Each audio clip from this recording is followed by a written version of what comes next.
Okay, we're going to start chapter 11 here, which is called Sequences and Series. Now, the bulk of the chapter is dealing with series. And in section 11.1, it's called Sequences. Okay, they really from 11.2 on is everything that you're going to be working with is a series. Now, a sequence, which is given by a sub n, is an ordered list of numbers of the form a sub 1, a sub 2, a sub 3, etc. Okay? And close up the set brackets there. Now, we're going to be interested in an infinite sequence. So the dot, dot, dot, that has to be there. Okay? Because otherwise, if it's not there, then it looks like I just have 3 terms in the sequence, right? Which I don't. Now, occasionally, it's going to be convenient to begin a sequence with a sub 0 so that the terms of the sequence become a sub 0, a sub 1, a sub 2, etc. Okay? Now, quite honestly, so we're not really going to be concerned about where the sequence starts, but the end behavior of the sequence. So you know, where's the sequence headed towards? Like, where's the terms headed towards? As n is approaching infinity here. Okay, that's primarily what we're going to be interested in. So, what if we had a sequence given by a sub n, which is the formula n divided by 1 plus 2n? Okay, and we'll just list out the first couple of terms there. So if n is 1, I get 1 divided by 1 plus 2 is 3. If n is 2 divided by 1 plus 4 is 5, right? If n is 3, I've got 3 divided by 1 plus 6 is 7. If n is 4, I got 4 divided by 9, etc. Okay, and each term is going to be where I'm taking n divided by 1 plus 2n, etc. after that. I got an infinite list here. Now, sometimes we use this notation for sequences just to indicate the start point, really. You know, so if I got the sequence given by b sub n, where n is going from 1 to infinity, and b sub n is negative 1 to the n times n divided by n squared plus 1.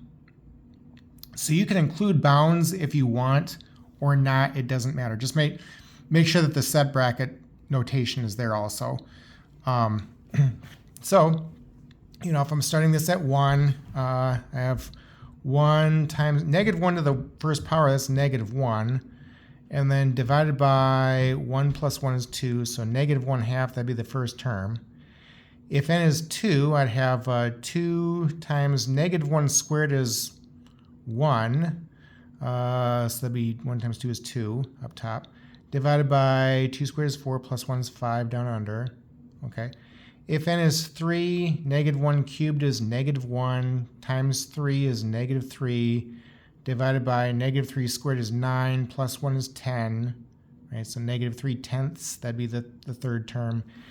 If n is 4, negative 1 to the fourth power is 1, times 4 is 4, divided by 4 squared is 16, plus 1 is 17. Okay, now what's going to happen here is that each term is going to alternate positive, negative, right? So I have what's called an alternating sequence. Okay, we'll look at this notation a bit further once we get into section 11.5, and we talk about alternating series.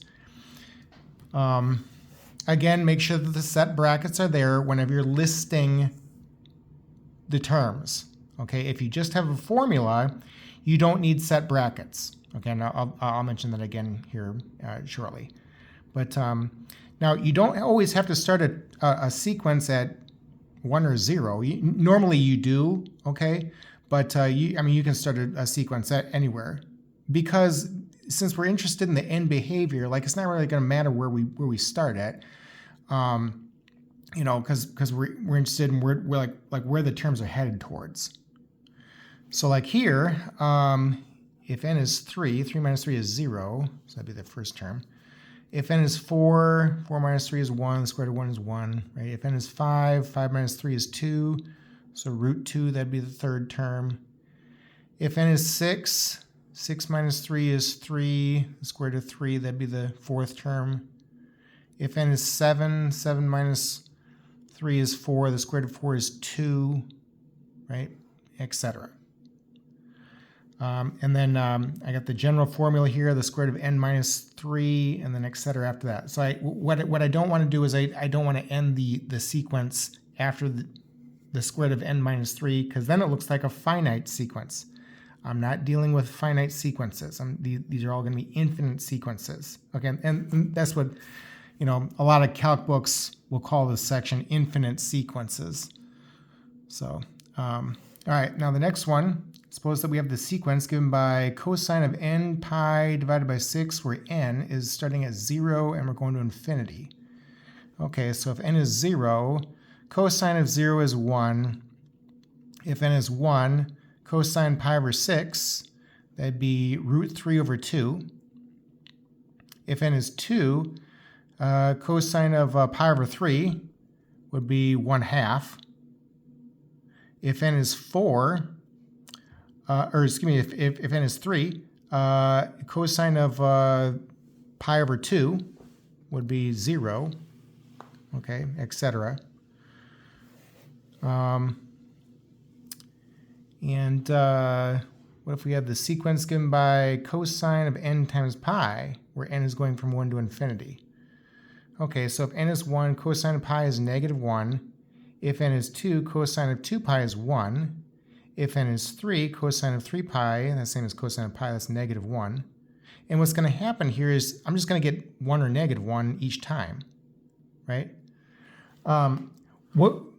Primarily what we're going to learn here is that if a sequence converges, okay, converges means that all the terms are going to be headed towards a single number.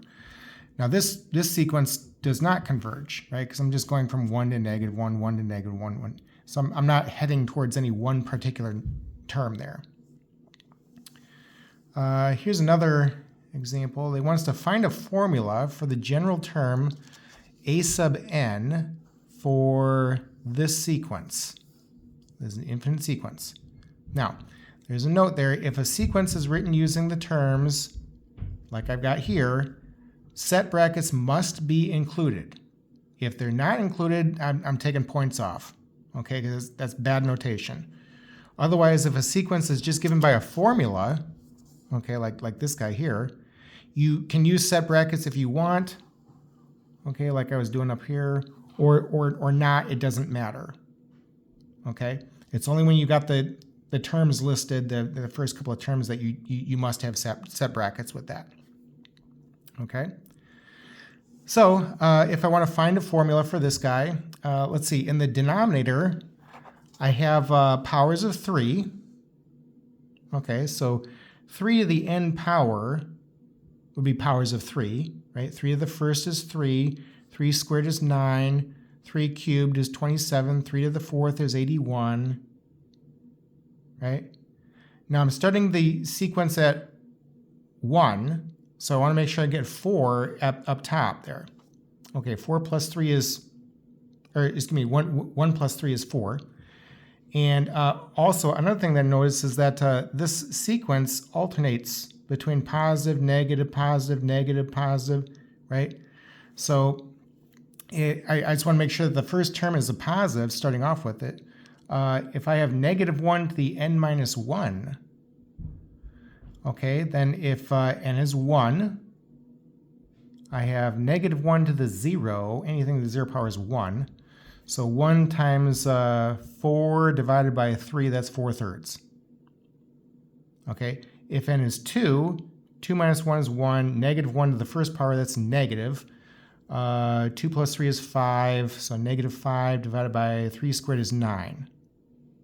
Okay, and I'm going to be able to build the rest of these terms from this formula here.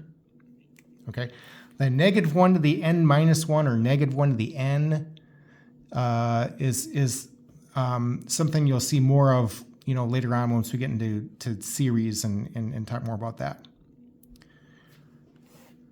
All right, here's another example. They want us to find the sequence f sub n, where f sub 1 is 1, f sub 2 is 1, and f sub n is where I'm taking f sub n minus 1 plus f sub n minus 2. This formula would be used if n is some number greater than or equal to 3. Okay, so let's go ahead and list out this sequence. I'm starting with 1, f of 1, and I'm going to infinity.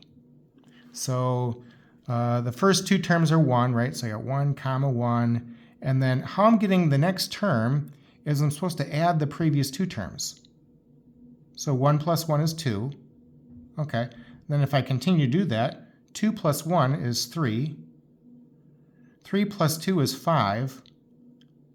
5 plus 3 is 8. 8 plus 5 is 13, right, etc.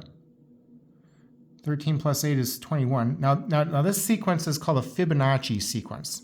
Okay, Fibonacci was a mathematician, and it had some things to do with sequences and series. So, okay, let's take a look at the definition next.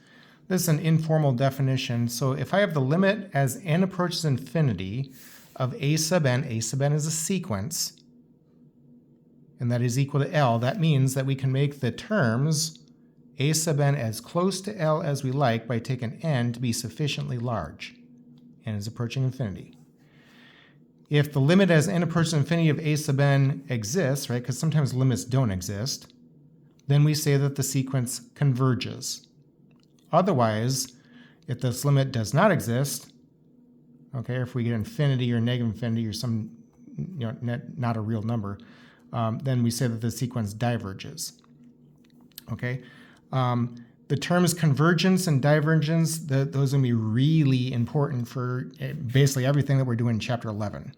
Okay, so again in section 11.2 we'll turn our attention to series here, but a sequence converges if I'm listing out these terms and I'm approaching some one value, and it does not exist if I'm not approaching any one value.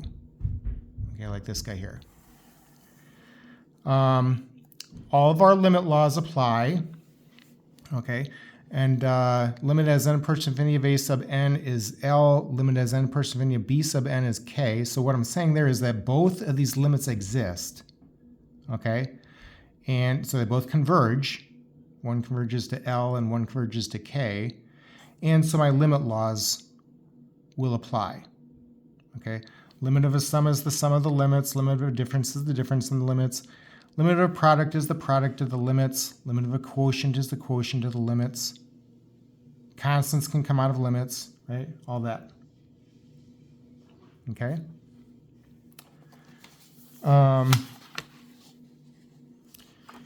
And then now here's some other facts about limits of sequences. The squeeze theorem is sometimes used. Okay, don't forget about the squeeze theorem. Okay, you're going to be doing limit computations here, so the squeeze theorem is used in some of these problems. Okay, and it says that if a sub n is less than or equal to b sub n is less than or equal to c sub n, a sub n, b sub n, and c sub n are all sequences. And the limit as n approaches infinity of a sub n is equal to the limit as n approaches infinity of c sub n, then, and that's, L, we'll call it, then that means that the limit of the guy in the middle, b sub n, as n approaches infinity has to be the same value, L. Okay, just like if I had functions. Okay. Now, another fact about limits of sequences says that if the limit as n approaches infinity of the absolute value of a sub n is equal to 0, then that means that the limit as n approaches infinity of a sub n, so without the absolute value bars, that's the same thing, it's going to be 0 as well. Okay, and now the reason why I'm telling you these is because some calculations can only be used using one of these two facts, like or both of them. We'll see an example of that. Okay, so let's see. Why don't I go ahead and stop the video right here, and in the next video we'll pick up with this example, and I'm just showing you a bunch of examples now of determining whether a sequence converges or not. Okay.